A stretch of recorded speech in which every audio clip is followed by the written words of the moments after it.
The new BF7 variant of Omicron, which is reportedly driving the COVID surge in China, has already made it to India, and as many as 4 such cases have been found in international travelers. We spoke to Dr. Pavithra Venkatagopalan, Coronavirologist and COVID awareness specialist, about the new variant.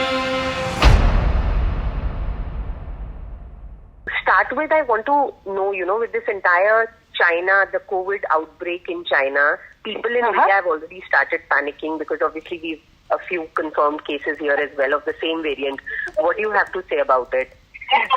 See, one interesting thing that we need to know is where it was discovered is not where it started. We don't know the origin, the place where BF7 was first found.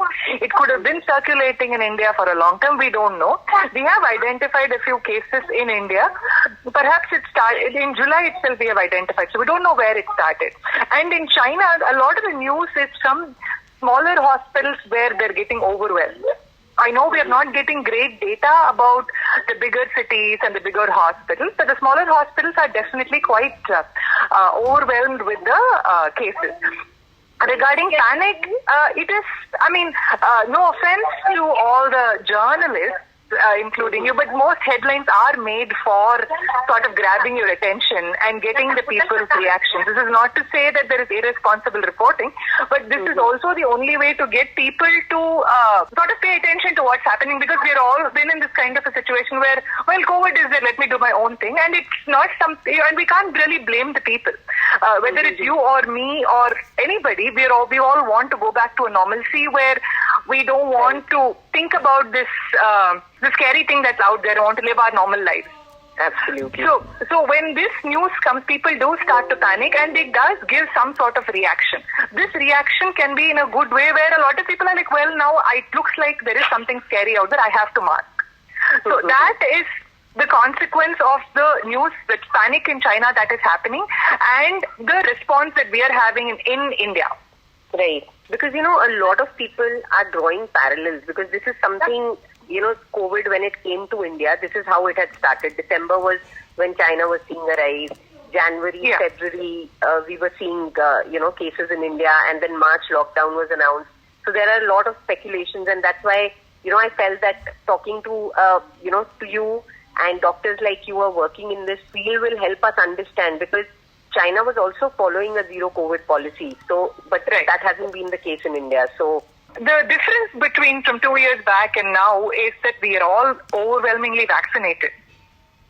Yes. That does play a significant role in the level of protection that we have. And the vaccines that have been deployed in India have been shown to be safe, protective, and efficacious. Mm-hmm.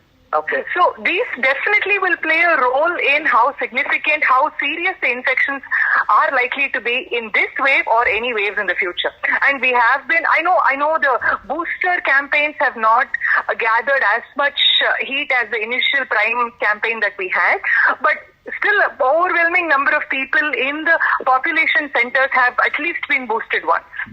So do you recommend those who haven't got their booster shots should go for it now? Yeah, absolutely. So I like to draw this analogy of students studying for their board exams. They have these revision exams. The reason for the revision exams is that it sort of keeps all the important facts in your memory, easy to recall. So what the booster shot does is something very similar. The booster shot just sort of keeps your body prepared for the exam when it comes, the exam being a potential COVID-19 infection, with this variant or another variant. And we know that the immune response lasts definitely for 9 months and up to a year, where it is refreshed in the memory. Mm-hmm. So we can definitely recommend that people get their boosters if they have not done already, on top of isolation, masking and distancing. With the holiday season, with people traveling from world over, people are going to be a little slack in terms of their isolation and distancing. Masking, if possible, is still one of the most significant methods by which we can prevent the infection. People like to go into this, I don't have an N95, so I might as well not wear a mask. Wearing any mask, covering your nose and mouth, is still more protective than not wearing any mask. Right. So my next question, this new variant that everyone's talking about, they're saying it's more virulent. There are also some reports that it's more dangerous than the previous variants. Your comments on that, because we don't really know much about this variant. We don't have clinically significant data in India regarding the severity of this variant. That being said, I am not a medical doctor, so I cannot tell you the severity because I don't see cases. However, we do know from data, which is RO, there is a factor called RO, which is a reproductive factor, which is the number of people one person is statistically known to infect. When we first had COVID-19, the first one that we had 2.5 to 3 years back, December 2019, it was 1:3. One person would potentially infect about 3 people. But right now, for this variant, it has been shown to be as high as 1:18. Oh, okay. So in a smaller gathering where, let's say there were 15 people and the initial variant, maybe only about 5 people would get an infection if one person had it. Here, potentially everybody can get infected. Right. So that is what makes this virus very scary. And the more we allow the virus to replicate, the more people it will infect and the chances of more variants developing. Right. Variants develop simply because the virus has a chance to mutate. If we don't allow the virus to grow, the virus won't mutate. It's as simple as that. I mean, another thing is there are so many kinds of illnesses going around at this point. People are not getting tested. And I don't see that changing anytime soon because somewhere, that COVID fear has kind of settled. There are other, these dengue and typhoid. Influenza itself, RSV. We have all these, yeah. Yes. See, for example, my children go to school. They are 4 and 2. They're not going to wear a mask. A cold is a cold. One child has a running nose. Everybody has a running nose. What we do is we just keep them at home and send them back after their symptoms subside. Right. So there is that. And if in case it becomes severe or we go to hospitalization, the hospitals do a COVID test and an influenza test. Right. That being said, I don't see this situation changing period. The only thing we can hope is a personal responsibility of people saying, hey, I have a cold, I am not coming. I have a cold, I'm wearing a mask or I'm staying away. There are people that continue to do that. There are people that just take their medicine and go doing their own thing.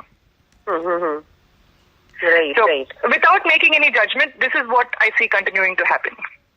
Yes, absolutely. I agree with you completely. So, also when it comes to symptoms, like the Delta wave was known to attack the lower respiratory, but Omicron so far has just affected the upper respiratory organs. So, do we, with the same variant, will we see any changes in symptoms? We are not sure. It depends on the person's immune response, and the person's health level, the person's ability to respond to that infection. Okay. So it is because it is the Omicron subvariant, it is possible that it might stick and be an upper respiratory infection. Right. But because the viral load might be high, it could progressively become a low respiratory infection causing higher severity in the patients depending on their comorbidities, when they were vaccinated and things like that. Thank you so much. See you. Thank you for this opportunity.